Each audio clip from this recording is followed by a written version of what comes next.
Hello, everybody. Welcome back to the Take 10 podcast. This is a show where we're exploring mental health, mental well being, and all of the ways that we can take care of our minds.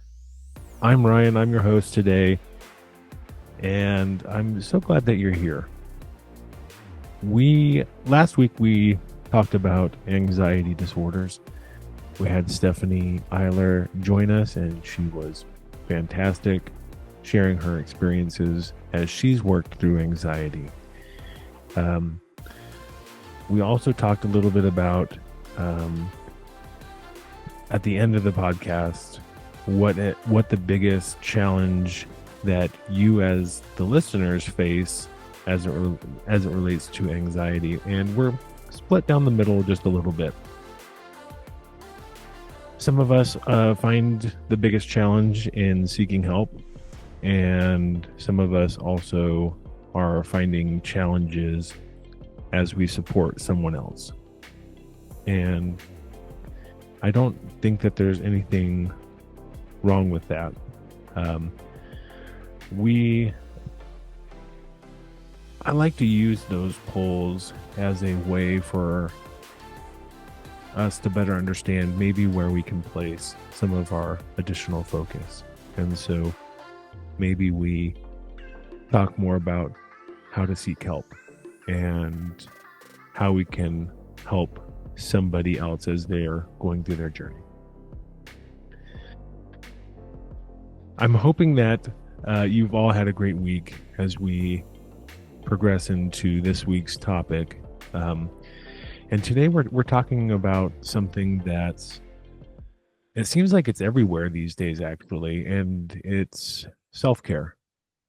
And today I want to talk about what really is self-care. But before we do that, let me ask you a question. So start pondering in your minds, get ready to answer. When you hear the term self-care, what comes to mind for you? Is it bubble baths? Is it face masks? Maybe it's a fancy coffee, or maybe even a Netflix binge. And all of those things can all be very nice, right? But today I really want to strip away the trends and get to the heart of what self-care really is. And maybe a little bit of a spoiler alert, it's much deeper than what you see on Instagram or any of the other social medias. We're not just going to strip away what self-care really is. As you know, this podcast is about action. And so we're also going to talk about some simple, practical ways that you can incorporate self-care into your life without needing a lot of time, needing a lot of money, or even taking much effort from your day-to-day. So with that, why don't you grab your cup of tea, your cup of coffee, whatever you may be drinking. Let's take a deep breath and let's get into it. First, let's start with the basics. And for the basics for me are really this question: what is self-care? And I think at its core, self-care is really about taking intentional actions to help nurture your physical, your mental, and your emotional well-being. But the thing is that self-care, it seems, is often marketed as a luxury. It's tied to things like spa days, or these expensive products that we have to have, or expensive vacations, and that those are the only ways that you're going to be able to, quote unquote, have some self-care. And I don't mean to bash on any of those things, because those things really can be great, and they can play, a part in taking care of yourself. But Meaningful self care is really more about habits that support you in your everyday life. For example, getting enough sleep is self care. Drinking water instead of that third cup of coffee is self care. As you work to set boundaries in relationships, that is self care.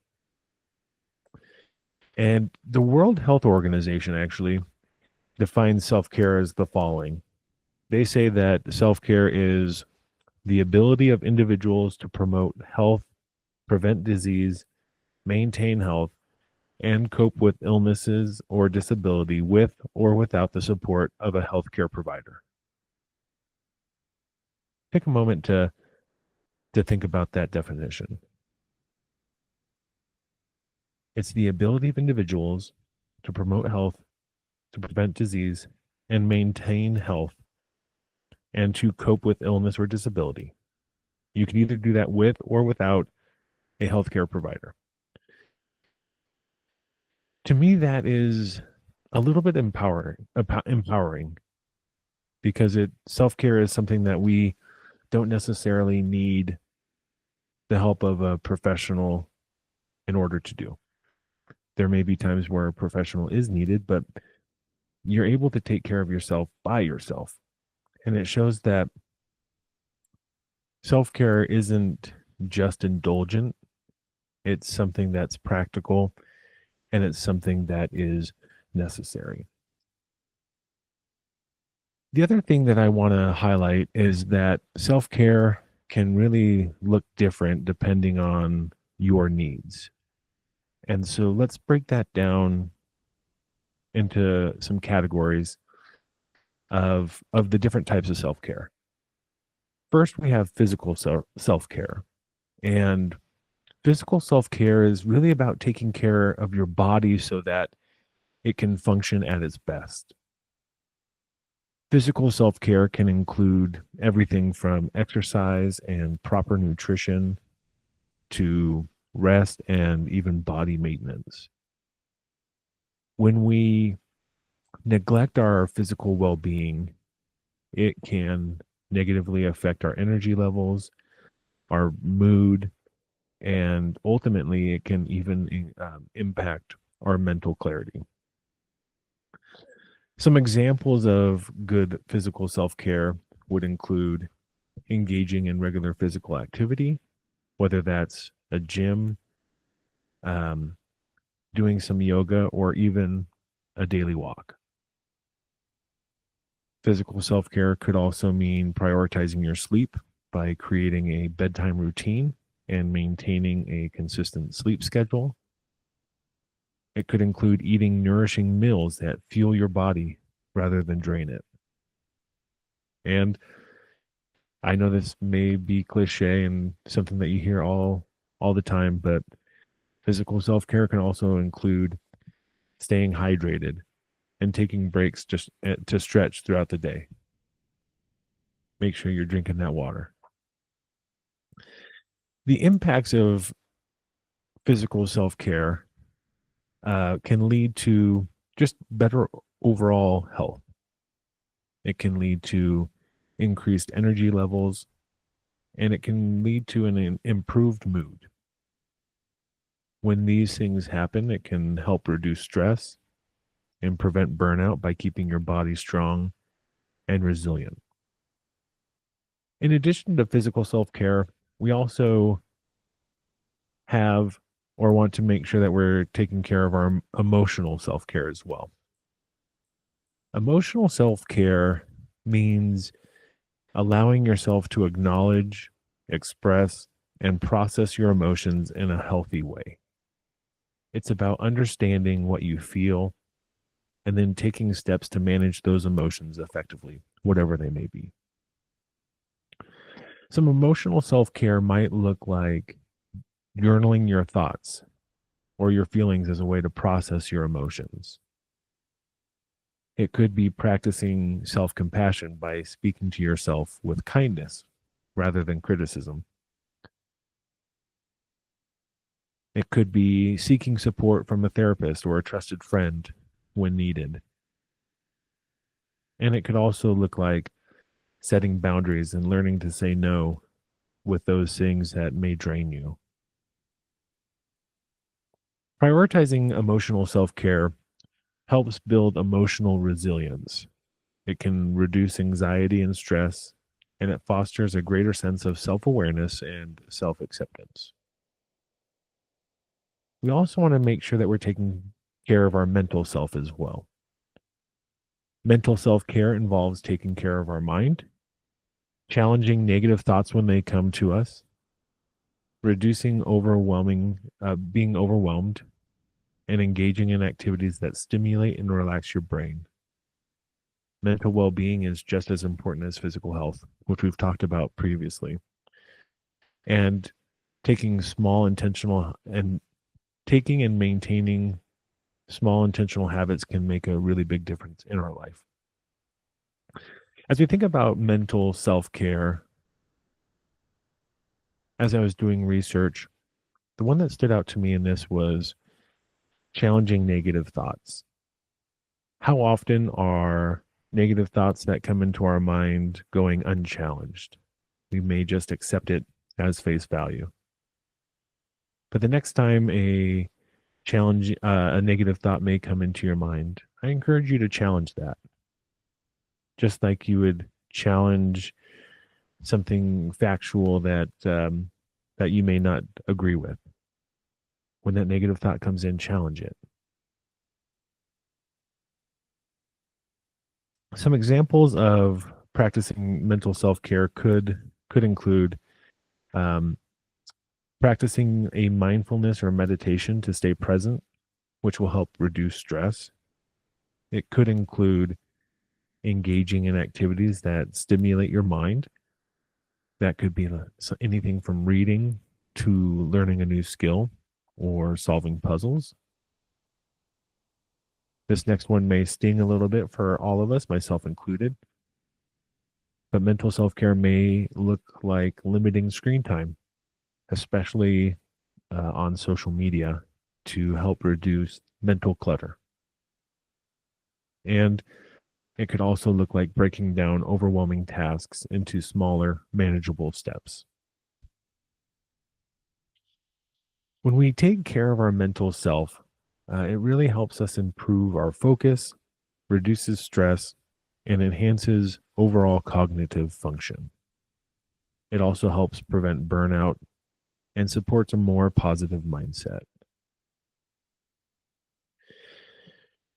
We also want to make sure that we're taking care of ourselves socially as well.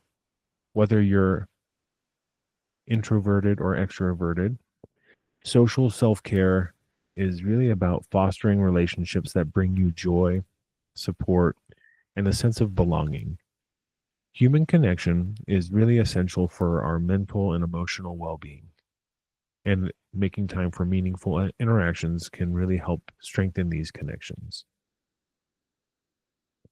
Some examples of practicing good social self care might look like scheduling regular catch ups with friends or family, even if it's just a quick phone call, surrounding yourself with people who uplift and support you. Maybe you join a community or support group that aligns with your interests or values. And it can also look like setting boundaries with toxic relationships in your life and prioritizing those that nurture you. Strong social connections really boost happiness. They can reduce feelings of loneliness and provide emotional support to you, which makes it easier to navigate life's challenges. And then we also want to make sure that we're taking care of our spiritual self as well. And spiritual self-care involves nurturing yourself and your soul by connecting with something greater than yourself. Now, I want to be clear here that this doesn't have to be religious. It's more about aligning with your personal beliefs, your values, and a sense of purpose. Some things that may help as we practice spiritual self care, or some examples of spiritual self care, would be things like practicing meditation, or prayer to cultivate inner peace. It could be spending time in nature to feel grounded and connected. It could be engaging in acts of kindness or volunteering to foster a sense of meaning. And it could be even reflecting on your values and ensuring that the actions that you take align with those values. As we take care of our spiritual self, it helps provide a sense of purpose, inner peace, and emotional resilience. It can help reduce stress and provide guidance during difficult times. Self-care in these areas is not a luxury. It's it's a necessity. And the key to finding balance between these different areas and making time for what truly supports your well-being is understanding that what works for one person might not work for another. And that's perfectly okay. It's not a one sized all approach. So try something. And if it doesn't work, it doesn't mean that it's not working. It just means that maybe there's something else out there that would work better for you. And so it's okay to try different things. And as you are trying things, if things don't necessarily pan out the way that you would hope or that you would want, that's perfectly okay. But that also begs me to wonder why self care may look different for everybody. Like I said, we hear a lot about self care these days, and it's honestly a buzzword. Self care, self care, self care. We hear it on social media, we hear it in wellness spaces, and I hear it a lot in the workplace as well. But the problem that I have is that oftentimes self care is presented as a one sized fits all concept. It's bubble baths or yoga or a perfectly curated morning routine. And I don't mean to put down any of those things because they can be great. But I think self care is so much more than that. And what might work for me might not work for you. And so that's why it's so important for us to define self care in a way that makes sense for you as the individual. Let's put it into some context, maybe a little bit better. So, as we think about it, somebody working a high pressure corporate job might need self care that focuses on stress relief and work life balance. That could mean setting firm boundaries on their work hours, taking daily walks to clear their mind, or making time for hobbies outside of their career. But let's compare that to a stay at home parent. Their self care might be about carving out small moments of solitude, maybe enjoying a cup of coffee in silence before the kids wake up. Maybe it's finding 20 minutes to read a book while the kids nap. On the other hand, a college student might prioritize self care in a completely different way. It could be making sure that they're getting enough sleep, or even having a meal that isn't instant ramen. Maybe they want to make sure they're taking breaks from studying to connect with friends. Or somebody that is dealing with a chronic illness or a mental health challenge, self care might look like listening to their body, managing energy levels, or even being kind to themselves on tough days. We're highlighting here that not everybody's the same and that everybody is going to be a little bit different. And even these four examples that I just gave might not fit everybody's current situation. Maybe somebody is working a high stress corporate job and dealing with chronic illness or a mental health challenge. Or maybe the college student is dealing with a mental health challenge, or the college student is also trying to prioritize working a job to pay for their school. And so there are a endless amount of possibilities of people that are looking to define self-care, and it's going to look different to each individual. The bottom line, self-care isn't a single formula. It can and it actually should be deeply personal. Um, so, with that in mind, my challenge today for you is for you to let go of that perfect self care routine and what you're seeing all around you, and to make that perfect self care routine yours and one that works for you. One of the biggest barriers to self care is the idea that we also have to do it perfectly. Not only that it needs to be the perfect routine, but we have to do it perfectly. And self care isn't about creating a picture perfect routine, it's about doing things that work for you.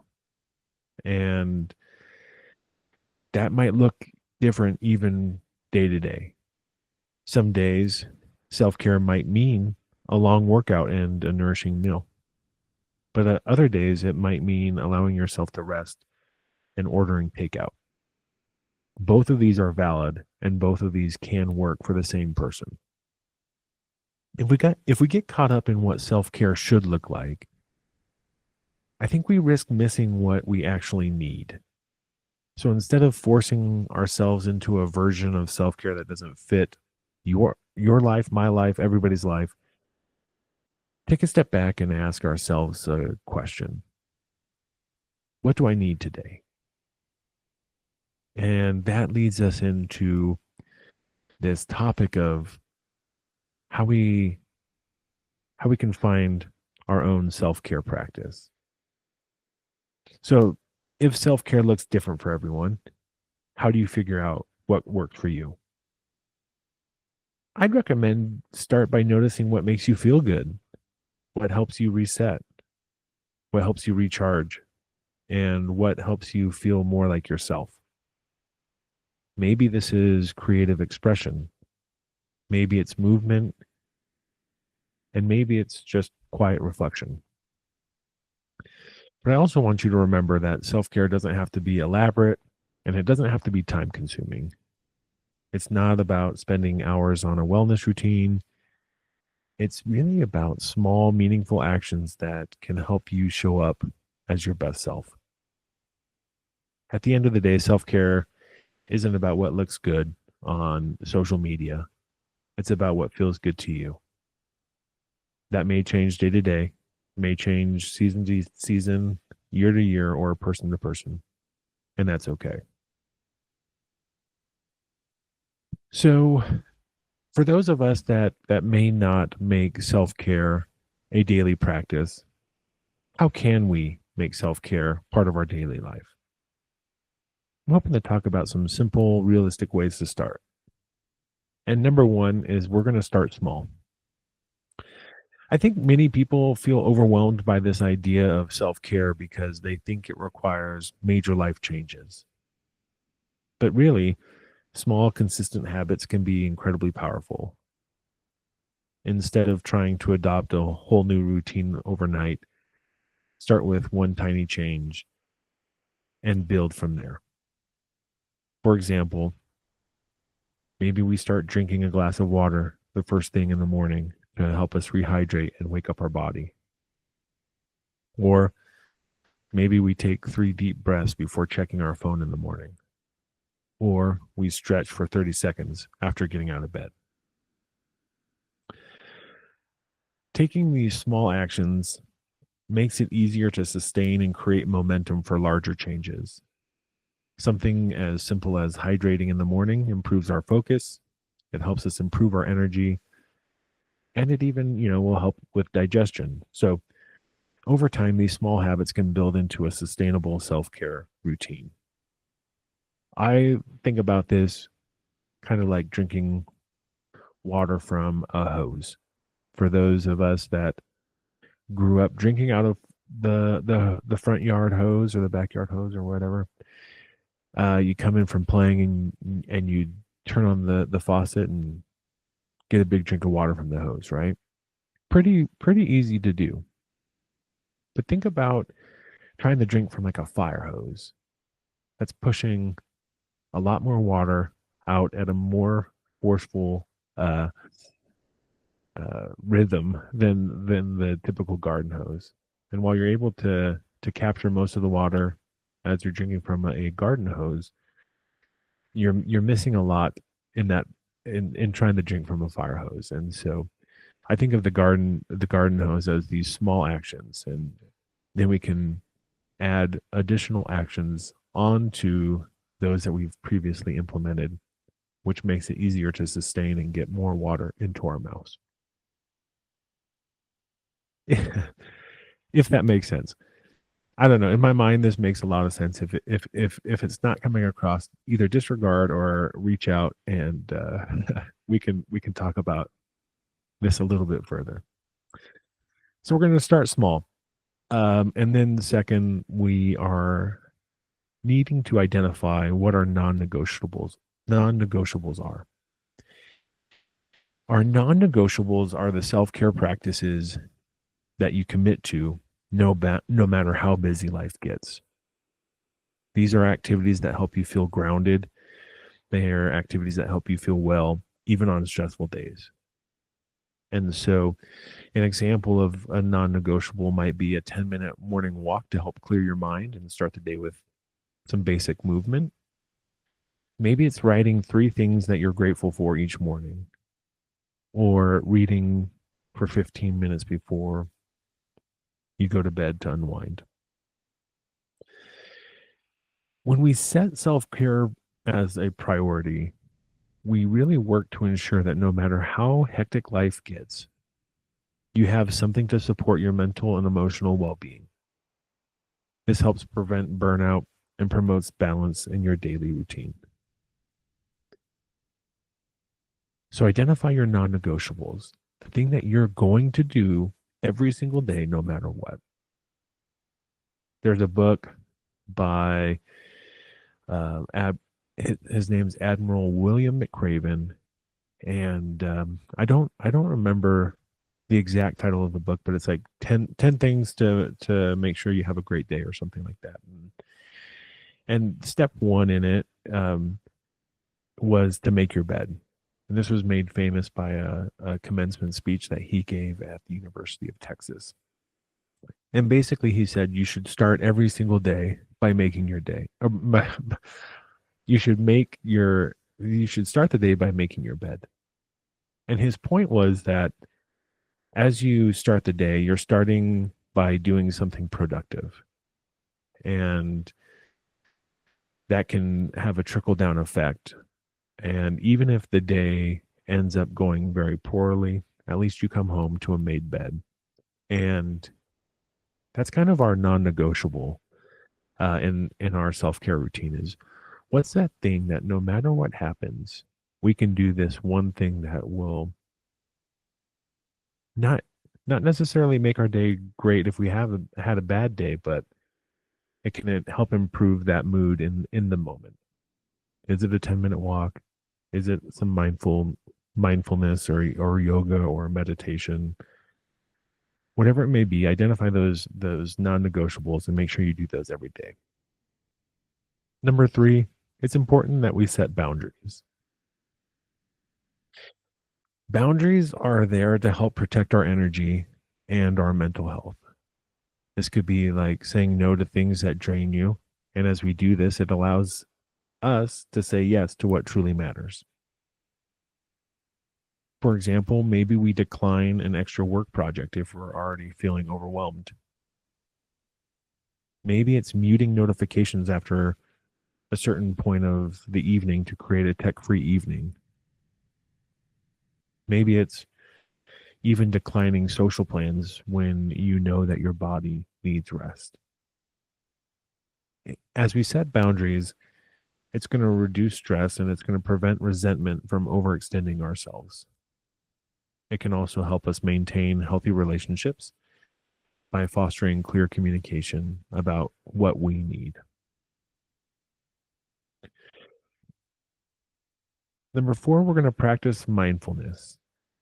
Mindfulness is really about being present in the current moment and being aware of our thoughts, our emotions, and our surroundings without having any type of judgment.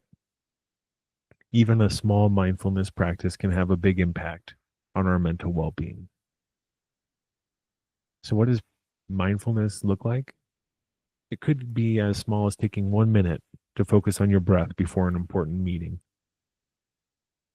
It could be doing a 5 minute body scan meditation before bed to help you relax. It could also be eating one meal without distractions, fully savoring each bite. Mindfulness is going to help with our stress. It's going to improve our emotional regulation. And it's also going to help us increase our self awareness. Even short moments of mindfulness throughout the day can help you feel more grounded and in control. And then, fifth, we're going to check in with ourselves. Self care isn't just about what you do, it's also about how well you listen to yourself. Taking a moment to ask, what do I need right now, allows you to respond to your emotions and needs in a meaningful way. If you're feeling drained, maybe take a quick break instead of pushing through. If you're feeling tense, do a 30-second stretch or take a deep breath. And if you're feeling lonely, reach out to a friend or a loved one. By regularly checking in, it helps us stay in tune with our needs and it helps prevent burnout. Checking in with ourselves encourages self compassion and helps you make choices that support your well being. Overall, self care doesn't have to be complicated or time consuming. The key is to start small, prioritize what matters, and to honestly be consistent. By incorporating, there we go, these simple strategies into our daily routine, we're going to create a sustainable self-care practice that enhances our overall well-being. Research shows that consistent self-care can actually reduce stress, improve our mental health, and even boost our immune system. According to a study in the journal Frontiers in Psychology, people who engaged in small daily self care routines reported greater life satisfaction and lower stress levels over time. So basically, small habits really do add up.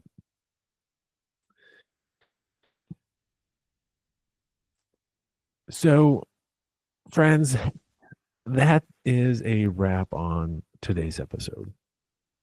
And if there's one thing that I want you to take away, it's this.